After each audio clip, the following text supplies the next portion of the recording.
Jika agenda hilirisasi, pemerataan pembangunan, transisi menuju energi hijau, ekonomi kreatif, UMKM bisa kita kawal, insya Allah akan terbuka 19 juta lapangan pekerjaan.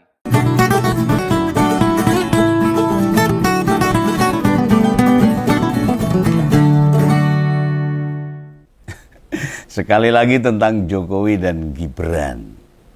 Di saat Pak Jokowi lagi sakit dan kelihatannya lagi berobat ini, menteri dari PKB ini malah ngingetin rakyat yang sudah lupa, jadi diingetin lagi nih, buat lagi janji kampanye Gibran. Apa itu janjinya? Ya dulu dia pernah menjanjikan 19 juta lapangan kerja akan disiapkan. Wah, nah, karena ditagih itulah. Siapa menteri PKB yang berani nyindir gituan? Ya adalah Bung Abdul Qadir Karding, Menteri Perlindungan Pekerja Migran. Apa katanya? Dia bilang begini nih, buat pengangguran calon tenaga kerja yang belum terserap, maka segera berpikir ke luar negeri. Begitu katanya.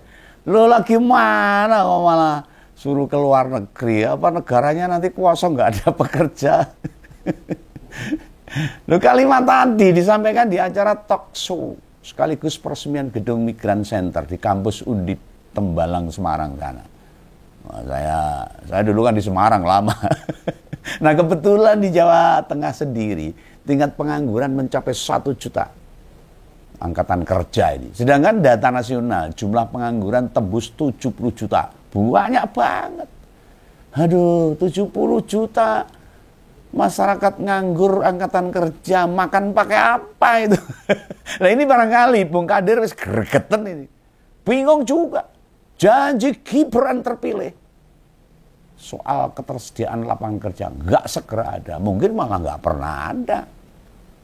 Mungkin dipikirnya tinimbang luntang-lantung nggak ada kerjaan atau kesibukan yang belum punya kerja itu dikirim lamaran. Lebih baik kerja ke luar negeri daripada di dalam negeri enek ngentek-ngentek ke waktu usianya semakin tambah dan juga mereka perlu makan tiap hari. Lalu apa dalam rapat-rapat kabinet Gibran wis gak digubris tentang apa yang pernah diucapkan dulu. Janjinya dulu 19 juta lapangan pekerjaan. Kenyataannya sampai sekarang negara kayak gak ngerti gimana mendorong pembukaan lapangan kerja itu kayak apa itu. Penyediaan lapangan pekerjaan itu nggak dipikir serius oleh pemerintah.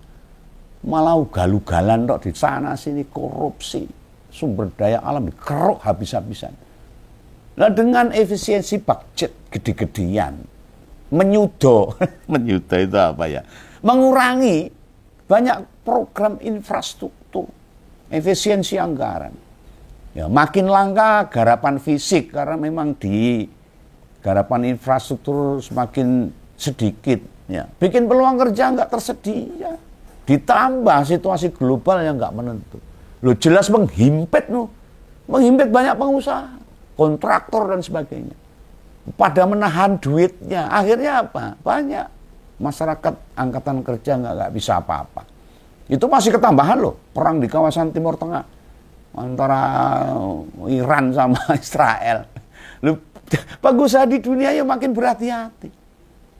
Bagi Begawan apa yang dikatakan Bung Kadir ya gak pati pas lah. Mboten mato kalau Begawan bilang masyarakat kita didorong-dorong bekerja ke luar negeri. Walah.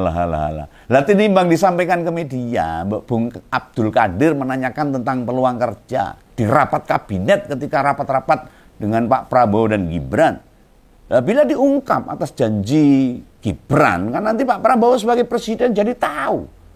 Wakil dia itu masih punya janji yang masih gantung loh. Untuk menyediakan 19 juta lapangan pekerjaan. Wah, ini urung digas kayak ini. Yang kita lihat sendiri, Gibran, ya mau kesana kemari. Hadir di acara-acara seremonial. Nggak mendorong terbukanya kesempatan kerja. Tebang tebu, nanam singkom dan sebagainya. Tanam padi. Apa ini pengaruhnya buat lapangan pekerjaan bagi angkatan kerja rakyat Indonesia? Begawan juga ngerti ini. Apa yang disampaikan Pak Menteri itu ya beneran dipikir apa ndak itu disengaja apa ora ini.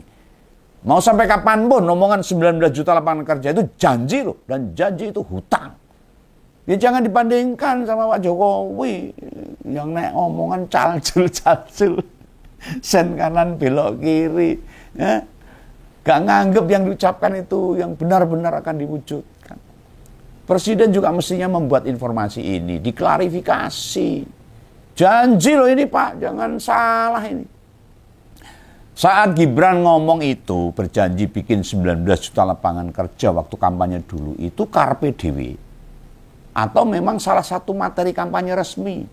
Apa mung sak geleme ngomong tok itu. Ora dipikir, ngomong sih orang nganggo mikir. Bila itu karpe Gibran sendiri, minta dong Gibran klarifikasi bahwa dulu tuh ngomongnya keladuk atau gimana itu. Iya toh. Nek target gak nyampe semono, ya diturunkan jadi 15 juta atau 17 juta lapangan kerja. Apa 1000 aja lapangan pekerjaan. Nyang-nyangan kan ya hal biasa seperti. Persis kita mau beli barang di pasar atau beli jasa, terjadi tawar-menawar, enggak apa-apa. Tapi ada klarifikasi, jangan gantung kayak gini. Tinimbang kami jadi nunggu semua. Seakan-akan lapangan 19 juta lapangan pekerjaan itu ada dan masyarakat umpel-umpelan. Ini seaslinya itu janjane kayak apa itu? Ono tenan apa ora? Rakyat akan melihat loh. Presiden dan wakilnya itu satu paket. Siapapun yang mengatakan hal tertentu, membuat janji itu ya statusnya jadi omongan pemerintah. Sebab mereka yang terpilih. Justru waktu Pak Abdul Qadir kesannya mendorong rakyat buat jadi pekerja migran ke luar negeri. Itu meringankan target pemerintah. Toh tujuannya buat ngurangi pengangguran juga. Tapi aku ramatrok Pak. Lu petinggi PKB itu ya sok kepepet barang itu. Jaga nih peluang kerja karena dalam negeri. Gak banyak opsi, gak banyak pilihan. Ada keresahan dalam hatinya Pak Abdul Qadir ini. Kok Abdul Qadir, menteri dari PKB ini. Waktu bertemu konstituen, kadernya dari partai PKB, jajaran PKB di tingkat daerah dan wilayah, selalu ditanya soal lapangan pekerjaan. Lapangan kerjaannya mana Pak? 19 juta yang dijanjikan Gibran itu mana? Jangan kan menterinya. Ditambah dia sendiri menteri pekerjaan migran loh. Orientasinya buat pekerja kita bisa mengakses peluang kerja di luar. Nah memang selama ini ada kesan kita hanya menyediakan tenaga-tenaga yang nggak terampil, tenaga kasar aja. Cuma kerja di luar negeri, nggak semuanya aman. Wah banyak peristiwa-peristiwa yang miris. Contoh WNI yang tinggal di Timur Tengah, apalagi di Iran, Qatar dan sekitarnya itu. Oh, pernah deg-degan. Lagi ngopi ada rudal Israel atau rudal Iran yang nyasar. Anak kelilipan rudal nggak repot. Lalu sampai pihak Kemenlu aja harus mengungsikan mereka. Di sisi lain, selama puluhan tahun warga negara kita yang kerja di luar negeri itu nyasarnya sektor informal aja. Kan banyak itu TKW atau TKI kerja di Malaysia, Hong Kong, Taiwan, Timur Tengah. Banyaknya ya jadi pekerja rumah tangga, pembantu rumah tangga. Nggak ada yang lain, yang di pabrik itu susah, jarang. Sekarang terbuka juga kan, peluang kerja sampai ke Jepang. Sayangnya ya itu, masih pekerja non terampil. Sebagian sih mulai ada peningkatan, pekerja terampil ada yang punya skill ada. Sebagai langkah introspeksi itu. Kita kan sempat menghold atau menahan, bahasa kerennya itu moratorium lah untuk tenaga kasar. Kita tak lagi ngirim pekerja dengan lowongan tenaga kasar.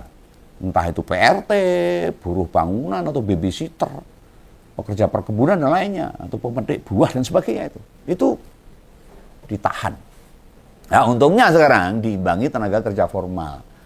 Ya, yang punya pendidikan lah. Kayak perawat, dokter, teknisi, dosen dan sebagainya. Lah Pak Menteri mestinya bisa mendorong kerja di luar negeri untuk yang kelasnya pekerja formal lah yang didorong. Jangan asal jadi pekerja migran. Loh kawan yang ngerti loh target pemerintah dari banyaknya pekerja di luar negeri. itu mengharapkan devisa negara kan. Tapi keinginan itu ya mbok dibarengi sama peningkatan kualitas pekerja itu sendiri. Ada pendidikan formal yang punya basic pendidikan yang pas untuk kerja di luar negeri. Masa kita nggak malu dari zaman jebat, zaman bahula, sejak zaman Orde Baru Indonesia bisa nyediain pekerja kasar aja, buruh, PRT dan sebagainya. Memang kita nggak bisa menawarkan pekerjaan dengan kualifikasi khusus. Punya spesifikasi yang tidak dimiliki warga negara lain. Dan sampaikan itu kepada Gibran. Dengan masih belum terbukanya banyak peluang kerja. Usia kerja kita harus di-up keterampilannya. Harus ditingkatkan. Kemampuannya harus dibina itu. Lawang tenaga kerja dari luar, apalagi dari Tiongkok yang ke sini, itu kan rata-rata pekerja di pabrik. Eksplorasi nikel, mengolah hasil alam. Bukan berarti nek jadi pekerja informal itu aib bagi negara. Enggak gitu. Oh, jadi pekerja PRT ya, atau perawat lansia, orang yang sudah jompo, ya gajinya tetap halal dan boleh. Hanya nek bolak-balik rakyat kita berkutat sama pekerjaan kayak gitu. Kesannya wong Indonesia itu gak duwe kemampuan lain, pendidikannya rendah gitu loh. Dan di sisi lain dengan berharap warga bekerja di luar negeri itu menandakan bila negara gagal, tidak mampu menyediakan lapangan pekerjaan. Dan janji Gibran 19 juta lapangan pekerjaan itu hanya omong-omong itu. Itu menyakiti hati rakyat. Berarti Anda berbohong, Gibran itu. Mau ngomong tok tanpa dipikir. Gak tahu nih, apakah negara merasa biasa wae? Belas gak merasa bersalah sama sekali. Gibran, gimana perasaannya dengan mendengar omongan Pak Kadir tadi? Ayo, kenapa terus-terusan bisa kayak gini? Memang kerja di luar negeri, bayarannya lebih gede. Om Begawan rasela, paham, ngerti. Tapi nerima gaji gede itu gak sepadan sama pengorbanan pekerja itu sendiri. Ada yang meninggalkan kampungnya, meninggalkan orang tuanya, meninggalkan suami, istri, anak-anak, jauh dari suami dan sebagainya. Dan gak bareng anak-anak, atau masa mudanya terlewatkan. Contoh nih, di Semarang itu misalnya digaji 3,5 juta atau sampai 4 juta lah.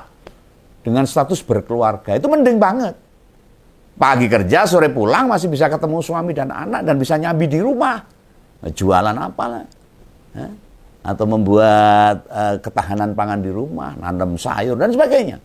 Hari libur bisa silaturahmi sama orang tua, ketemu dengan tetangga dan sebagainya. Bila ada libur panjang, cuti bersama. Anak pas libur sekolah, kan bisa healing bareng keluarga. Itulah keuntungannya. Bisa bekerja dan memberikan pemasukan bagi keluarga termasuk bagi negara. Di Taiwan, Malaysia, Hong Kong, bahkan Arab Saudi, bulan gajinya tembus 9 sampai 15 juta lah. Gede. Kadang nggak sebanding sama pengorbanannya. Bisa jam kerja hingga 10 sampai 12 jam. Malah kadang-kadang bisa lebih. Sabtu Minggu gak ada libur. Duit yang dikirim ke rumah kadang ya habis buat nyukupi kebutuhan. Belum lagi kesempatan balik mungkin setahun atau 2 tahun. Pisahan lagi balik. Akibatnya apa? Enggak sedikit keluarga para pekerja migran yang bubrah. Ini loh maksudnya. Kalau negara kita mau ngirim tenaga kerja, itu pekerja formal, tenaga terampil yang punya basic keilmuan, yang sesuai yang dibutuhkan oleh negara-negara yang kita tuju. Selain penerimaan gaji bisa lebih tinggi lagi, atau ada pilihan lain buat keluarga si pekerja. Ini misalnya ini, keluarga dibawa ke negara tujuan, atau setahun bisa pulang 2 atau 3 kali. Orang kuisek. Wah, lama. Apa Gibran mudeng sama ini semua? Ojo neh mudeng nih. Gagas wae seorang. Jangankan tahu, memikirkan saja mungkin engkau. Ini pandangan Om Begawan loh. Tidak menghakimi, tidak menjustis loh. Om Begawan menyuarakan ini tentang janji-janji kampanye. Kan ya termasuk ke hak rakyat juga. Saya mewakili rakyat untuk menagih janji 19 juta lapangan pekerjaan yang dijanjikan Gibran waktu kampanye. Nah, apa yang pernah dikatakan pemimpinnya? Saya mewakili. Gimana nih? Para pendukung, para pengusung, para pemuja, juga relawan-relawan. Bisa dijelaskan. Apa tuh sejauh mana janji-janji kampanye mau direalisasikan? Kapan? Yang kayak gini ini, Om Begawan sering dituduh loh ini. Katanya asal benci, menghina, mengadu domba, menghasut, provokator, atau kaum bateri kembung, cuma modal cocok dan sebagainya. Loh, gimana ini? Masyarakat butuh ini. Butuh direalisasikan janji-janji para pemimpin. Nah, para pendukung pemerintah, agar disodorkan kenyataan, fakta, itu bukan menjawab kritik kok, tapi malah menyerang balik. Bukan menjadi masukan untuk introspeksi agar pekerjaannya lebih baik untuk menyejahterakan rakyat, malah nyerang balik. Ayolah itu jadi pendukung-pendukung yang rasional, yang profesional, yang berdebat demi kebaikan negara ini, demi rakyat ini. Ngompol pernah jadi kelompok pendukung pemerintah? Pernah, dan kini ada di sebaliknya. Cara ngebela dan kritik, ya fokus pada persoalan, nggak nyerang siapa yang dikritik. Kami nunggu nih, gimana nih? Gibran turut mendorong, ada lapangan pekerjaan baru. Janjinya harus direalisasikan. Lah nggak semua konten itu menilai negatif. Semua pemerintah, dari pusat sampai daerah. Nah, contoh lain, ketika membawakan isu soal DKI atau Jawa Barat, Ngompol ya ada di posisi kepala daerahnya yang enggak terus nyerang mengkritik Kang Demul atau Mas Pram. Kami dorong itu cara kerjanya. Nek kerjanya bener menguntungkan rakyat, ya tak dukung. Beda pendapat itu sesuatu yang lumrah dalam alam demokrasi. Yang harus tak respon. Itu substansi kritiknya itu kayak apa. Di sisi pemerintah sendiri, bila ada program yang positif, tak apresiasi, tak sampaikan kepada masyarakat. Supaya semua masyarakat paham. Kayak hasil swasembada pangan misalnya, melimpah beras di mana-mana. Ya bagus. Tapi petaninya ya harus dinaikkan kelasnya. Uripe ya jangan sampai podo wae. Pas beras tidak melimpah, regone larang. Petani kelabaan juga. Pas melimpah, murah. Petani nggak dapat untung apa-apa. Ngompol nggak menutup mata nih. Atas itu kerjaan Pak Amran Sulaiman Menteri Pertanian memang pasti kita apresiasi, hebat itu. Itu ya tak apresiasi terus itu. Sedangkan yang lain, apalagi kerjaan Menko, Mendes, BGN, Menbud, PCO dan yang lain ini tak sorot, tak kupas habis-habisan, tak kritik. Sebab para menterinya gak perform dengan kerjaannya. Jadi pembantunya presiden malah ngebot-bot tok itu. Ini membuka kenyataan. Begawan dalam konten nggak sebatas anti pemerintah, tidak. Namun bersuara agar Indonesia lebih baik. Sudut tertentu atau di aspek yang diurus pemerintah blendek, sektor mana atau kerjaan apa yang nggak benar. Genah tak hajar habis-habisan. Ya. Nah, saya yang mikir gimana sama Jokowi. Wis itu bagian pemerintah. Kenapa ikut diudal-udal? Ayo kena. Bagian yang penting buat kita kritik. Karena meninggalkan para pemimpin-pemimpin yang nggak bisa kerja. Mengapa? Dia meninggalkan situasi politik, dampak-dampak yang bikin negara ini makin gak gadah. Beban kondisi negara sekarang itu dari berbagai kebijakan Jokowi yang salah. Dan yang saya kritik itu kebijakannya Jokowi. Bukan Jokowinya. Kalau sekarang lagi sakit, Begawan ya terenyuh. Ya ikut sedih itu. Kita tahu tuh, Gibran nggak punya visi. Tapi janji Gibran membuka 19 juta lapangan kerja. Dua momen-momen. Gak mungkin dia ngomong gitu tanpa mengkonfirmasikan lebih dulu ke Pak Prabowo. Iya toh. Nah sekarang mana janji itu? Nah sudahlah. Pemerintah sudah berjalan 8 bulan. Kenapa? Belum kelihatan juga arah membuka lapangan pekerjaan. Seperti apa? Program lapangan pekerjaan yang mau dibuat oleh pemerintah ini. Itu baru menyangkut satu hal saja loh, masalah lapangan pekerjaan. Nek kabeh tak buka di sini. Semua janji-janji politiknya Prabowo Gibran itu bubrah. Begawan secara pribadi melihat dia ngapali bener saya ini. Pejabat sekelas RI 02 nek gak siap dikritik, gak siap ditagih janjinya, gak usah jadi pejabat. Gak usah meminta orang-orang di pemerintahan nyari-nyari apa kesalahan Begawan. Gak usah. Itu makin memperjelas loh. Gibran gak siap jadi pejabat. Justru kritik-kritik yang tak sampaikan, idealnya ditindaklanjuti. Ya, sebagai introspeksi dalam pekerjaan para menteri-menterinya. Para pemimpin-pemimpin negara ini untuk ngurusi 280 lebih juta rakyat. Lihat saja menterinya. Sampai nggak betah, sumuk. Nunggu apa tindakan Gibran tentang peluang kerja sampai 19 juta. Contohnya Pak Abdul Qadir Karding sampai nyuruh nyari kerja di luar negeri bagi rakyat Indonesia. Hah? Coba dirilis dong itu. Hingga sekarang sudah tembus sampai berapa coba? 1 juta lowongan pekerjaan sudah ada belum? Belum ada. Maka jadi pemimpin itu jadi jangan nomor-nomor. No. Supaya nggak jadi stres dan membuat masyarakat jadi menderita. Itu pesan Om Begawan. Jangan salah paham. Salam ngompol, jangan lupa subscribe.